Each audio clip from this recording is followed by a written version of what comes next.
삽이 땅을 긁는 소리가 멈췄습니다. 그리고 잠시 후 아무 말도 없었습니다. 관을 여는 순간 안에는 아무도 없었습니다. 흙냄새가 코를 찌르는 가을 오후였습니다. 경기도 외곽 야트막한 산자락 아래 자리한 묘지.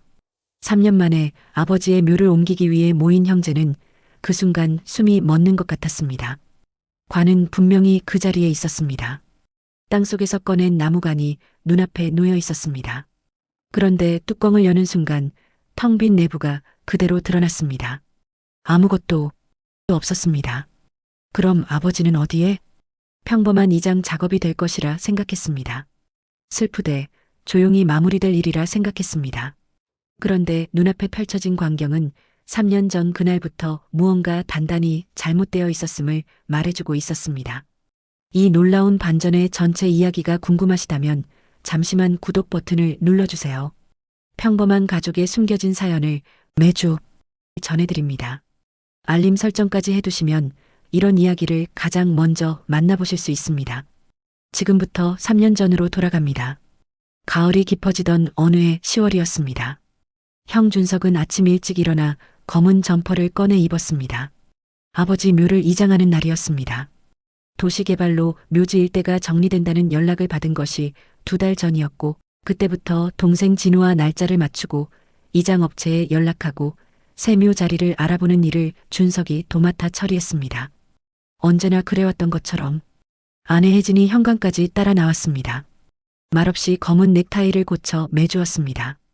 준석은 그 손길을 느끼면서도 아무 말도 하지 못했습니다. 3년 만에 아버지 곁에 가는 길이었습니다. 자주 올라오지 못했다는 미안함이 말로 꺼내기도 전에 목구멍을 막아버렸습니다. 다녀올게. 짧은 말 한마디만 남기고 현관문을 닫았습니다. 동생 진우는 묘지 입구에서 기다리고 있었습니다. 형보다 조금 수척해 보이는 얼굴이었습니다. 형제는 눈인사만 나누고 나란히 산길을 올랐습니다. 억새가 바람에 쓸리는 소리, 낙엽이 발밑에서 바스러지는 소리. 오르는 내내 두 사람은 거의 말이 없었습니다. 굳이 말하지 않아도 서로의 마음을 알 것 같은 오랜 세월을 함께 버텨온 형제 사이에서만 가능한 침묵이었습니다. 아버지가 세상을 떠난 것은 3년 전 초여름이었습니다. 지병이 깊어지면서 병원을 드나들던 끝에 어느 날 아침 연락을 받았습니다.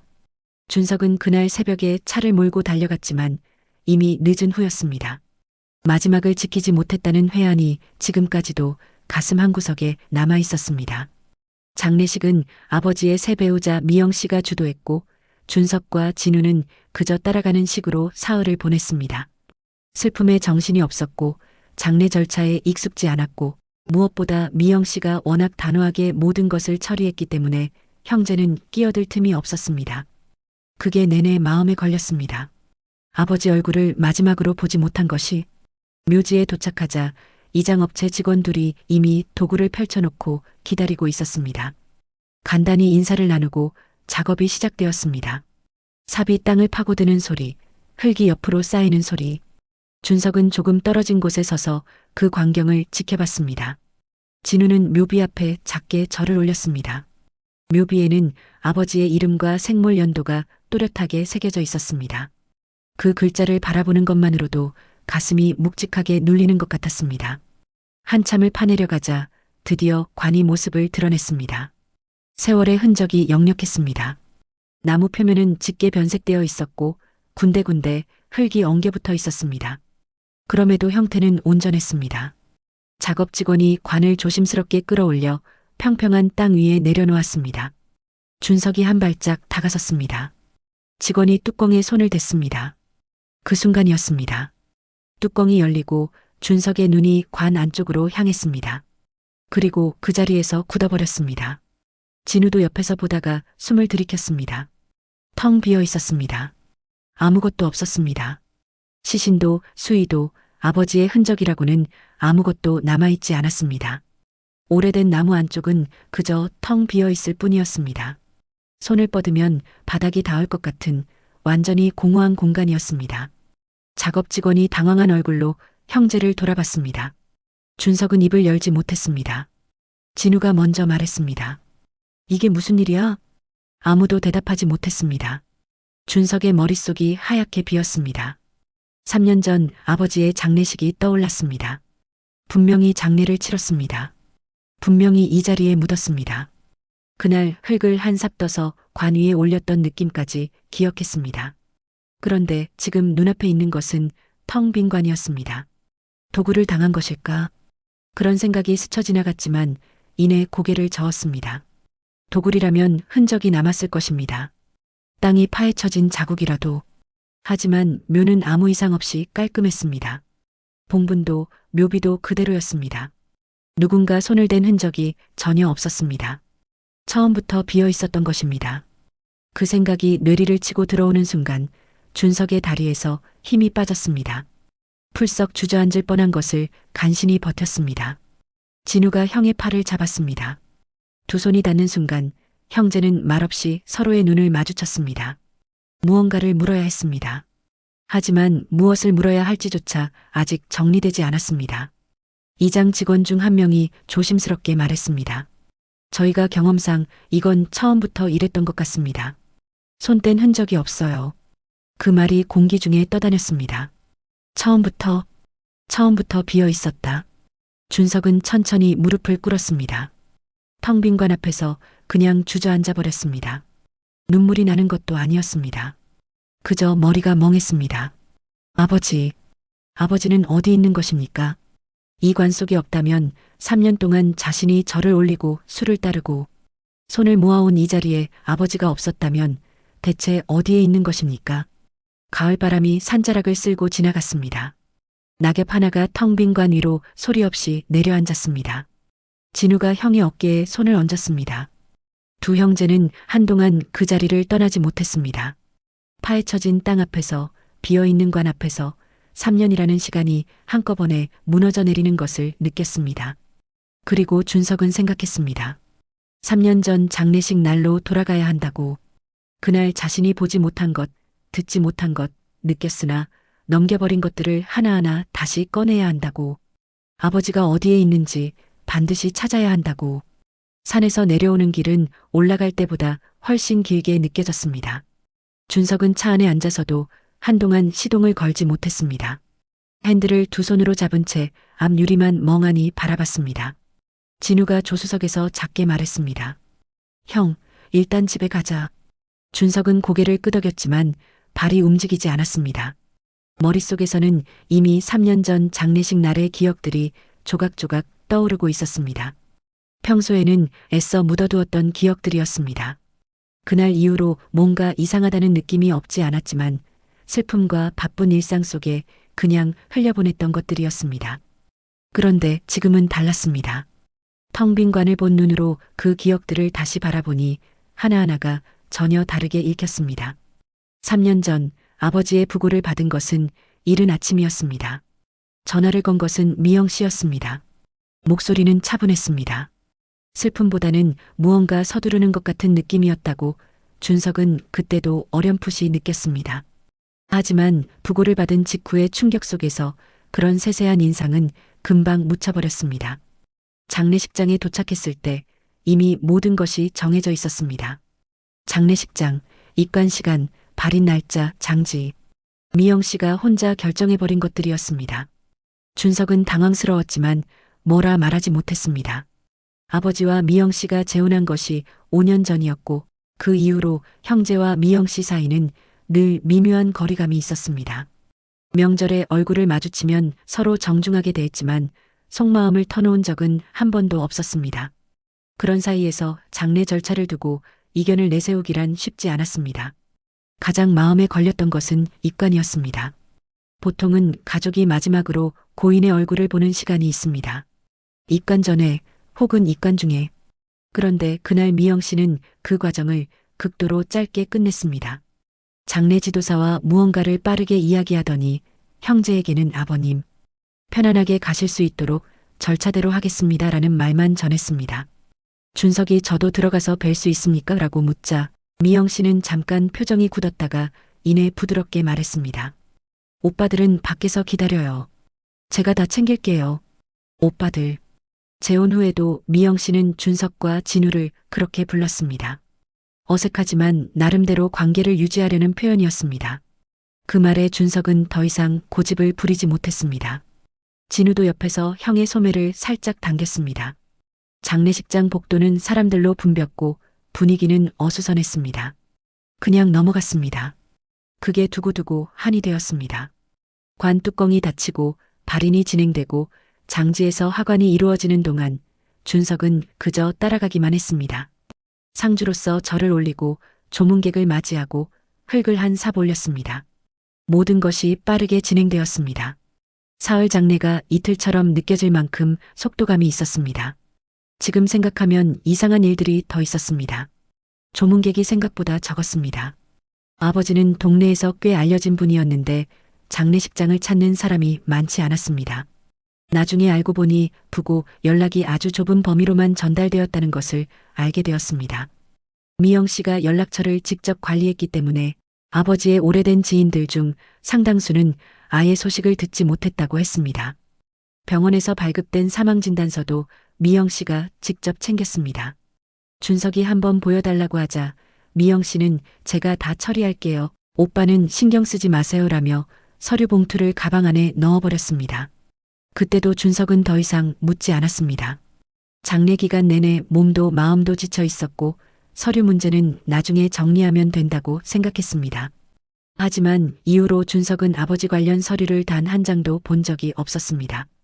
장례가 끝난 후 미영 씨와 연락이 뜸해졌습니다. 명절 때 안부 문자가 오가는 정도였고 준석이 몇 번 전화를 걸어도 짧게 통화하고 끊었습니다. 아버지 재산 정리 문제도 미영 씨가 알아서 처리했다는 말만 들었고 형제에게는 구체적인 내용이 전달되지 않았습니다. 그것도 이상했지만 준석은 억지로 파고들고 싶지 않았습니다. 이미 세상을 떠난 아버지를 두고 새어머니와 재산 문제로 얼굴을 붉히는 것이 싫었습니다. 그냥 넘어간 것들이 너무 많았습니다. 차에 탄 채로 한참을 앉아있던 준석이 마침내 입을 열었습니다. 진우야, 장례식 날 기억나냐? 진우가 조용히 대답했습니다. 응, 관 한 번도 못 봤잖아. 우리. 진우는 대답하지 않았습니다. 대신 창밖을 바라보며 입술을 꽉 다물었습니다. 그것만으로도 충분했습니다. 진우도 같은 것을 떠올리고 있다는 것을 준석은 알았습니다. 해가 기울기 시작했습니다. 차 안에 긴 그림자가 드리워졌습니다. 준석은 천천히 시동을 걸었습니다. 그리고 마음속으로 결심했습니다. 집에 돌아가면 3년 전 장례 때 자신이 서명한 서류들을 찾아봐야겠다고. 기억 속에 흐릿하게 남아있는 그날의 장면들을 하나하나 되짚어봐야겠다고. 텅 빈 관은 그냥 생긴 것이 아니었습니다. 누군가 만든 것이었습니다. 그리고 그 누군가는 준석이 이미 알고 있는 사람일 가능성이 높았습니다. 밤이 내려앉은 도로 위로 차가 천천히 빠져나갔습니다. 형제는 아무 말도 하지 않았습니다. 하지만 두 사람 모두 이제 더 이상 그냥 넘어가지 않을 것이라는 것을 알고 있었습니다. 집에 돌아온 준석은 저녁밥도 제대로 먹지 못했습니다. 혜진이 국을 다시 데워 상을 차렸지만 준석은 숟가락을 몇 번 들었다가 내려놓기를 반복했습니다. 혜진은 아무 말도 하지 않았습니다.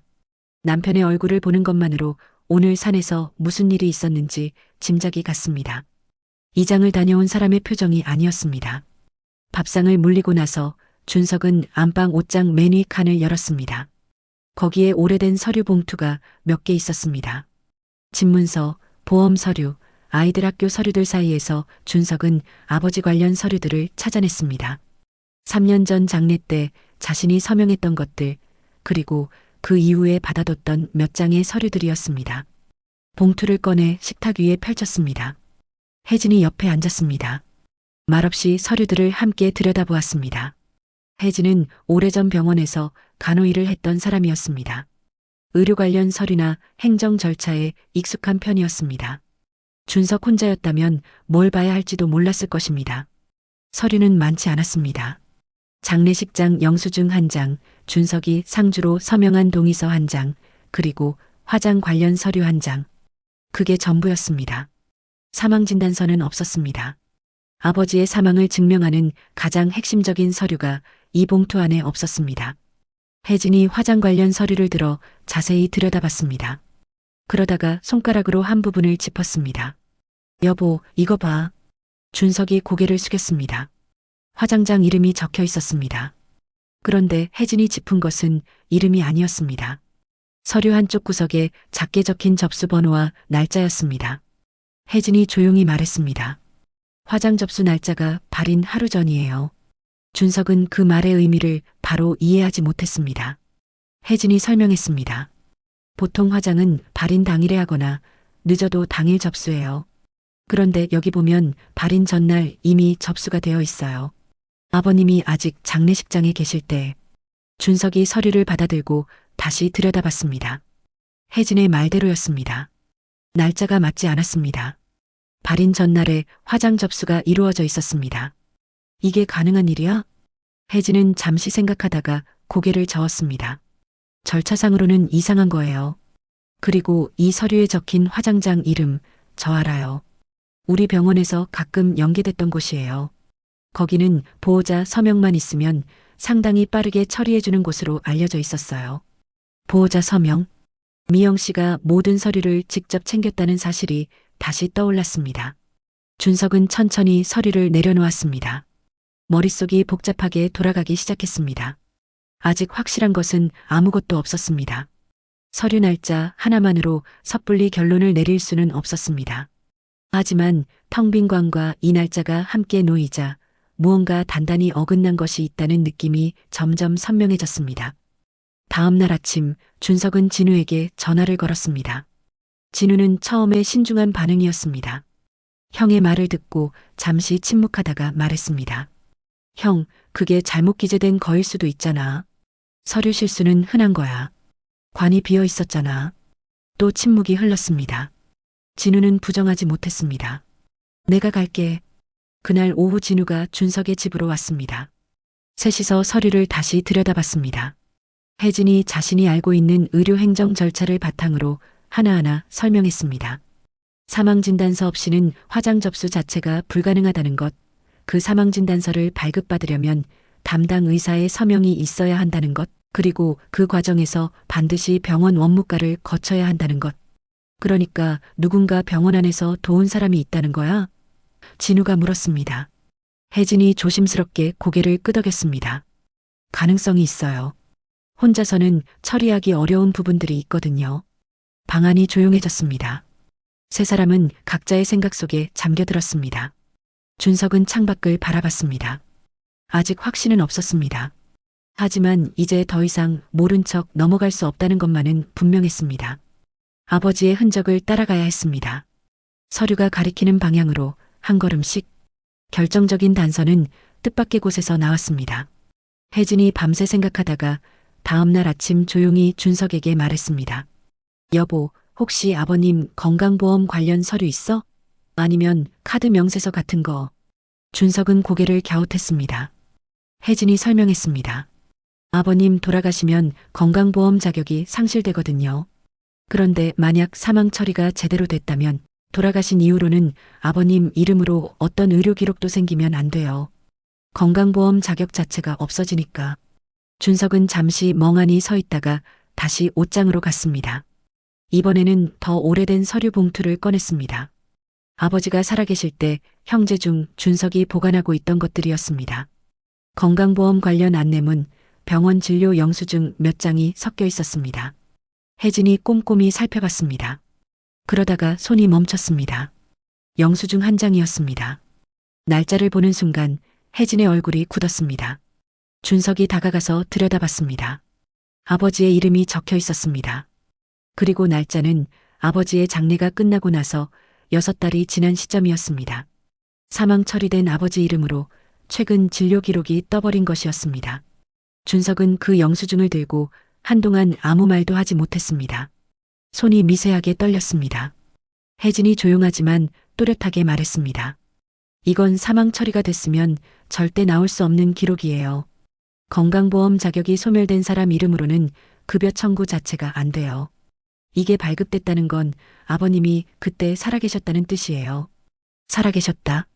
그 말이 방 안에서 천천히 퍼져나갔습니다. 준석은 영수증 하단에 적힌 기관명을 읽었습니다. 병원 이름이 아니었습니다.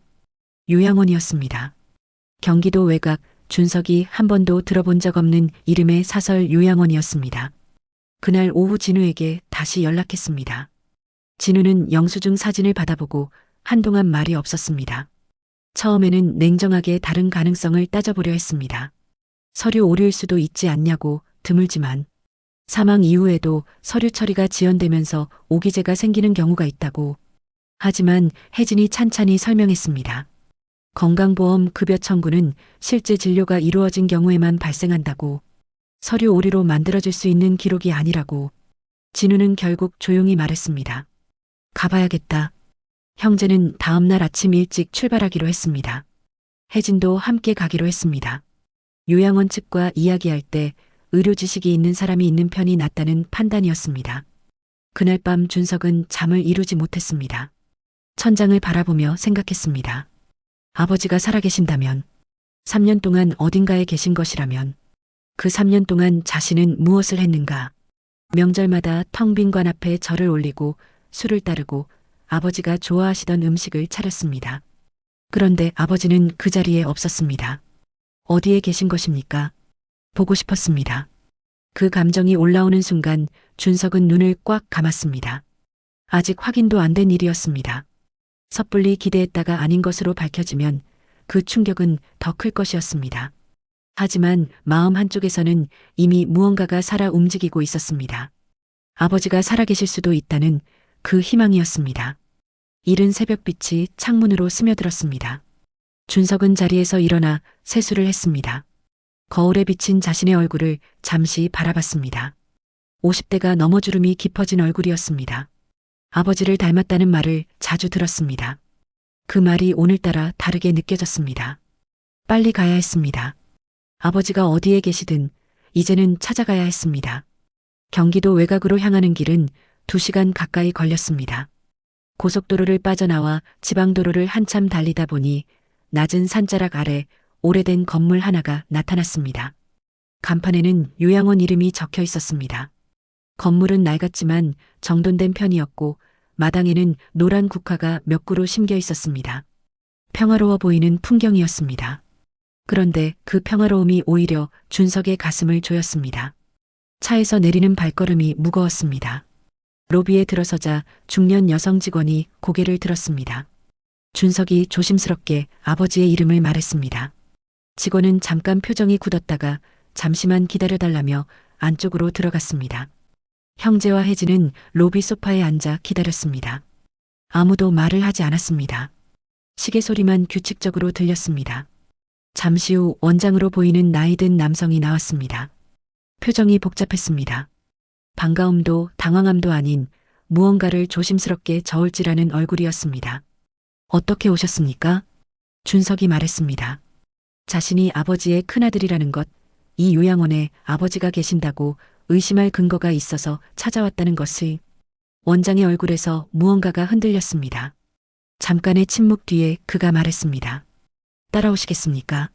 복도를 걸어가는 시간이 길게 느껴졌습니다. 형광등 불빛 아래 긴 복도, 양쪽으로 방문들이 늘어서 있었습니다. 어디선가 텔레비전 소리가 들렸습니다. 어디선가 노인이 중얼거리는 소리도 들렸습니다. 복도 끝에 가까워질 무렵 원장이 걸음을 멈췄습니다. 그리고 준석의 시선이 앞으로 향했습니다. 복도 끝 창가 쪽으로 휠체어 하나가 놓여 있었습니다. 그 위에 흰 머리의 노인이 앉아 바깥을 바라보고 있었습니다. 뒷모습이었습니다. 야윈 어깨, 구분 등, 그런데도 어딘가 낯익은 실루엣이었습니다. 준석의 발이 멈췄습니다. 가슴이 쿵 내려앉는 것 같았습니다. 진우가 옆에서 형의 팔을 잡았습니다.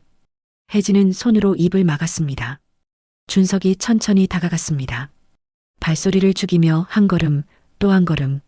가까워질수록 심장이 빠르게 뛰었습니다. 노인의 귀가 보였습니다. 목덜미가 보였습니다. 50년 가까이 보아온 그 모습이 눈앞에 있었습니다. 준석이 노인의 옆으로 돌아섰습니다. 얼굴이 보였습니다. 아버지였습니다. 많이 여윈 얼굴이었습니다. 볼이 꺼지고 피부가 더 주름져 있었습니다. 하지만 분명히 아버지였습니다. 준석이 평생 기억해온 그 얼굴이었습니다. 눈꺼풀이 반쯤 내려온 채로 창밖을 바라보고 있었습니다. 초점이 흐릿했습니다. 준석이 무릎을 꿇었습니다. 아버지. 노인이 고개를 돌렸습니다. 준석을 바라봤습니다. 하지만 눈빛에 아무런 변화가 없었습니다. 누군가를 알아보는 빛이 없었습니다. 그저 낯선 사람을 바라보는 것처럼 조용히 시선이 머물다가 다시 창밖으로 흘러갔습니다. 알아보지 못했습니다.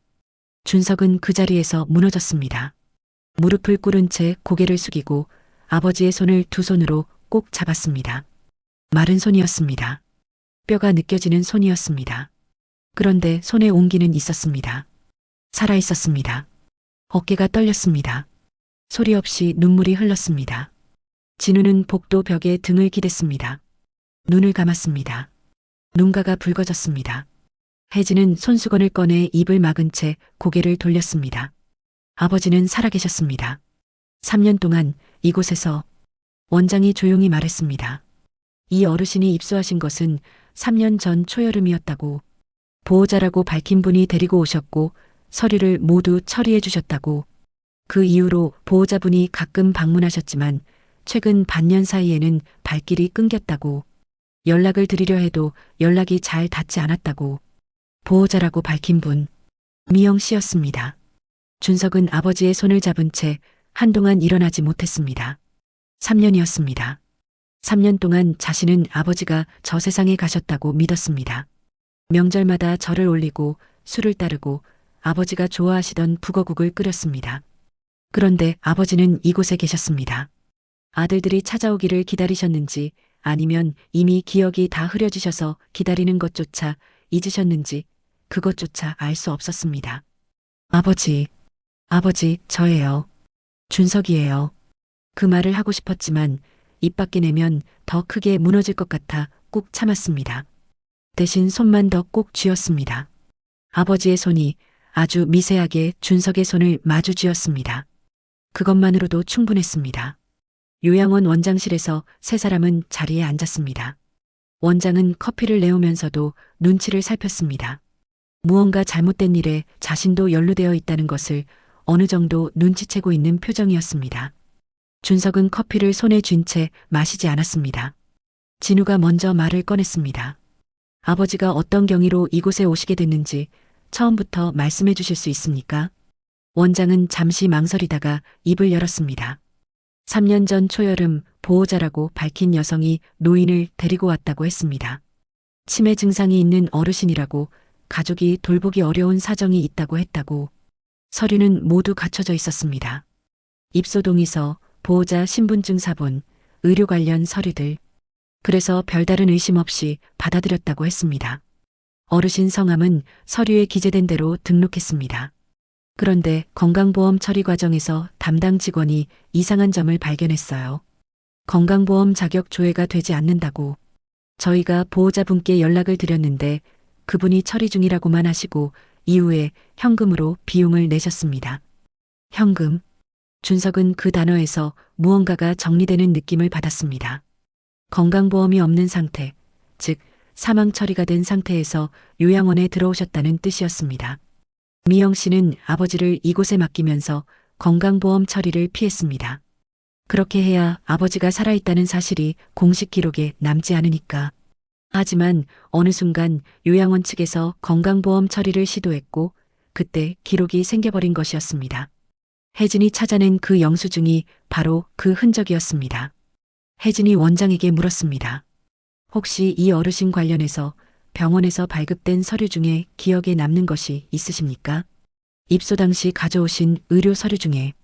원장이 잠시 생각하더니 직원을 불러 파일을 가져오게 했습니다. 두꺼운 서류 파일이었습니다. 혜진이 펼쳐서 들여다봤습니다. 입소 당시 첨부된 의료 소견서가 있었습니다. 담당 의사 이름이 적혀 있었습니다. 혜진이 그 이름을 보고 눈썹을 찡그렸습니다. 이 선생님 저 알아요. 준석이 고개를 들었습니다. 혜진이 말했습니다. 제가 병원에서 일할 때 같은 층 원무과에 있던 분이에요. 나중에 다른 병원으로 옮기셨는데 그분이 아버님 담당이셨나요? 원장이 고개를 끄덕였습니다. 혜진은 잠시 말이 없었습니다. 머릿속에서 무언가를 맞추고 있는 눈빛이었습니다. 아버지가 마지막으로 다니셨던 병원. 그 병원의 원무과 관련자. 미영 씨. 이 세 가지가 하나의 선으로 이어지기 시작했습니다. 미영 씨는 아버지의 병세가 깊어지면서 생활이 무너지고 있었습니다. 재혼한 지 5년이 지나도록 아버지의 재산은 정리되지 않았고 치매가 심해지면서 간병 부담은 날로 커졌습니다. 누군가 잘못된 방법을 귀띔했는지 아니면 스스로 생각해낸 것인지 아버지를 사망 처리하면 보험금을 받을 수 있고 재산도 정리할 수 있고 간병 부담도 덜 수 있었습니다. 하지만 직접 해칠 수는 없었습니다. 그래서 선택한 것이 요양원이었습니다. 아버지를 살려둔 채로 세상에서는 죽은 사람으로 만들어버리는 것. 그것이 미영 씨가 선택한 방법이었습니다. 준석은 그 그림이 그려지는 순간 주먹을 꽉 쥐었습니다. 분노가 치밀었습니다. 하지만 그 분노 아래에는 그것보다 더 깊은 감정이 있었습니다. 죄책감이었습니다. 미영 씨가 그런 선택을 할 수 있었던 것은 형제가 아버지를 충분히 살피지 않았기 때문이기도 했습니다. 재혼 이후 아버지의 생활에 깊이 개입하지 않았고 미영 씨에게 모든 것을 맡겨버렸습니다. 장례식 날 관을 열어보지 않은 것도 서류 하나 제대로 확인하지 않은 것도 모두 자신들이었습니다. 진우가 조용히 말했습니다. 형, 지금 당장 미영 씨한테 가야 해. 준석은 고개를 끄덕였습니다. 하지만 가기 전에 먼저 해야 할 일이 있었습니다. 아버지 방으로 돌아갔습니다. 아버지는 여전히 창가에 앉아 바깥을 바라보고 있었습니다. 준석이 옆에 앉아 다시 손을 잡았습니다. 아버지는 이번에도 아들을 알아보지 못했습니다. 하지만 준석은 상관없었습니다.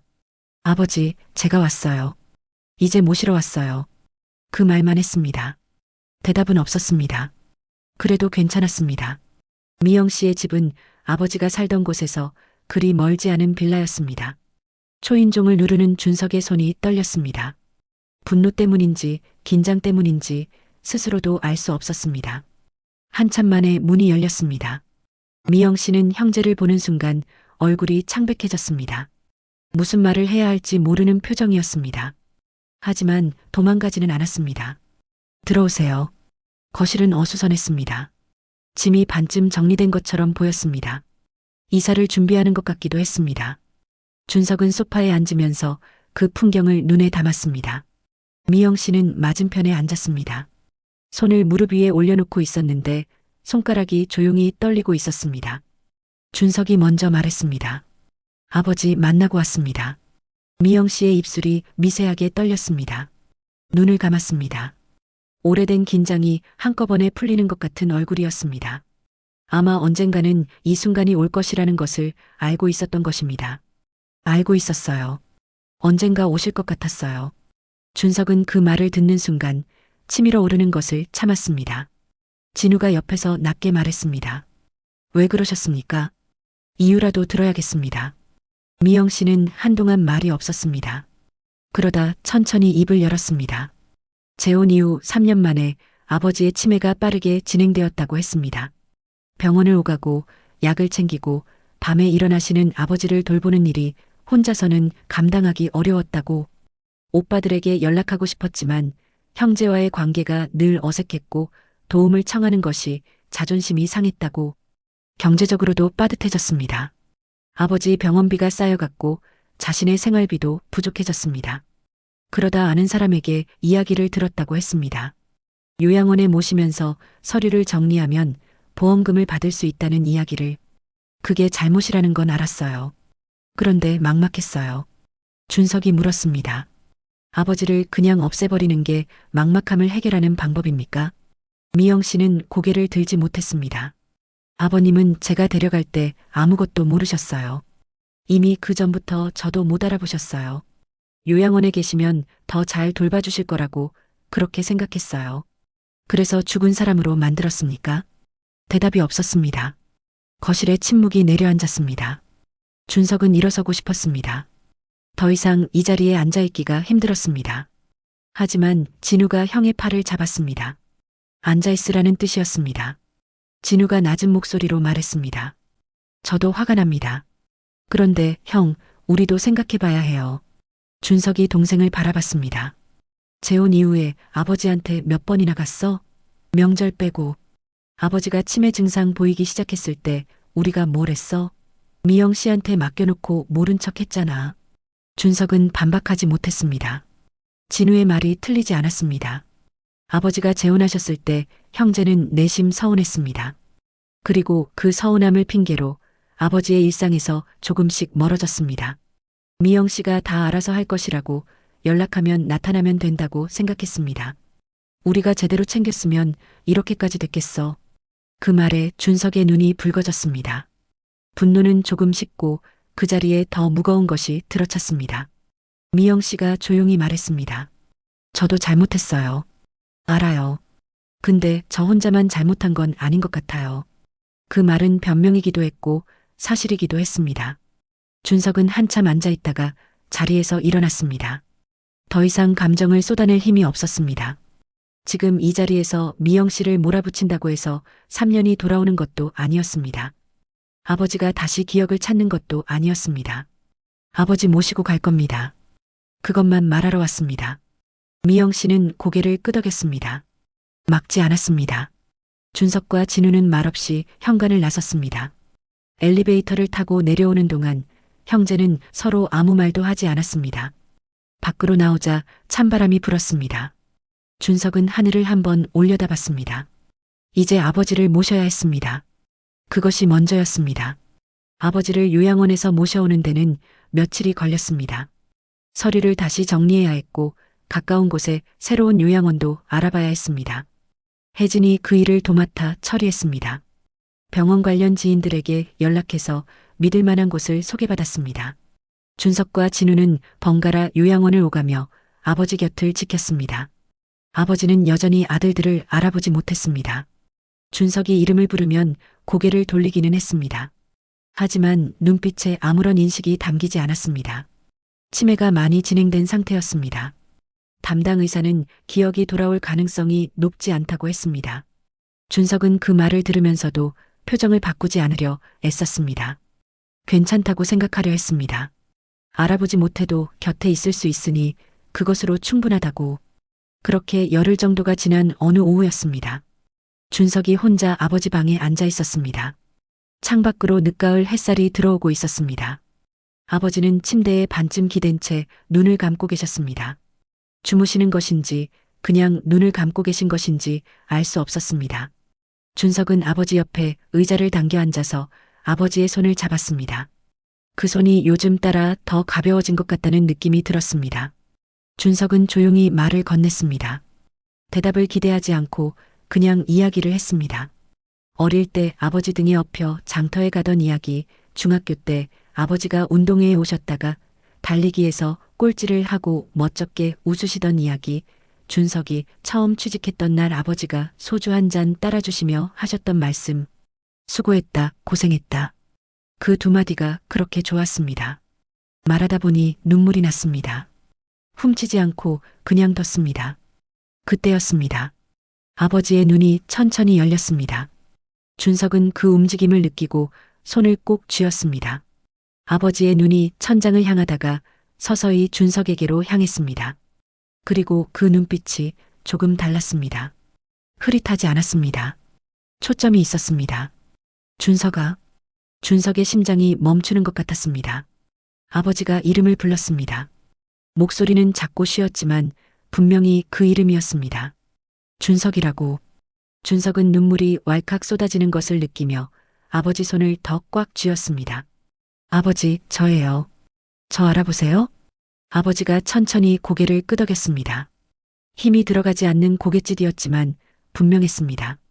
준석은 무릎을 꿇고 아버지 얼굴 앞에 자신의 얼굴을 가져다 댔습니다. 눈물이 뚝뚝 떨어졌습니다. 아버지, 죄송해요. 늦게 왔어요. 제가 너무 늦게 왔어요. 아버지가 손을 들어 준석의 손등을 가만히 두드렸습니다. 그 손이 떨렸지만 멈추지 않았습니다. 아버지의 입술이 다시 움직였습니다. 괜찮다. 그 두 글자였습니다. 괜찮다. 준석은 그 자리에서 오열했습니다. 소리를 죽이려 했지만 되지 않았습니다. 어깨가 들썩였습니다. 아버지는 그런 준석의 손을 계속 두드렸습니다. 쓰다듬듯이, 달래듯이. 잠시 후 아버지가 다시 말했습니다. 더 작은 목소리였습니다. 하지만 준석은 귀를 기울여 들었습니다. 진우도 잘 있냐? 준석이 고개를 끄덕이며 말했습니다. 네, 아버지. 진우도 와요. 자주 올 거예요. 아버지가 작게 웃었습니다. 입꼬리가 아주 조금 올라갔다가 내려왔습니다. 그리고 눈이 다시 감기기 시작했습니다. 기억의 창이 열렸다가 닫히는 것이었습니다. 준석은 알았습니다. 이 순간이 오래가지 않을 것이라는 것을. 아버지, 하고 싶은 말씀 있으세요? 뭐든지 해주세요. 눈이 반쯤 감긴 채로 아버지가 마지막으로 입을 열었습니다. 밥은 먹고 다니냐? 그것이었습니다. 3년 만에 아들을 알아본 아버지가 건넨 첫 마디가 그것이었습니다. 밥은 먹고 다니냐? 평생 그 말로 자식을 챙기셨던 아버지의 마지막 말이 여전히 그 말이었습니다. 준석은 웃으면서 울었습니다. 네, 아버지. 잘 먹고 다녀요. 아버지의 눈이 완전히 감겼습니다. 손에서 힘이 빠졌습니다. 다시 저 너머로 가신 것이었습니다. 하지만 준석은 손을 놓지 않았습니다. 한동안 그 자리에 앉아서 아버지의 고른 숨소리를 들었습니다. 살아있는 숨소리였습니다. 나중에 진우에게 그 이야기를 전했습니다. 진우는 듣다가 고개를 돌렸습니다. 한참 만에 말했습니다. 나도 가야겠다. 그 다음 날부터 형제는 번갈아 아버지 곁을 지켰습니다.